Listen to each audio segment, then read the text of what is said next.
I think it seals the wound a little bit. It's also become part of my personal narrative. I think when stuff is really traumatic and in a place I wouldn't be ready to share, as if something hadn't sunk in, but it's basically sunk in at this point that this happened. And this show forced me to actually work through the idea, how do I live with the fact that when we die there might be nothing, and not let it send me into an existential panic every time I think about that.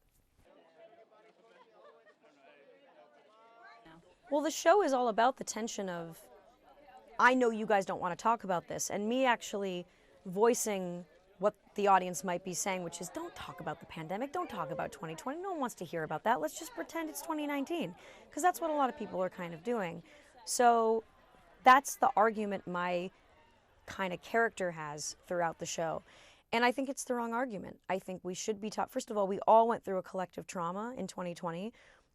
If you lost someone, if you didn't lose someone, lockdown, that was a trauma that we need to be talking about, we need to be decompressing about. And, you know, people didn't talk about the Spanish flu.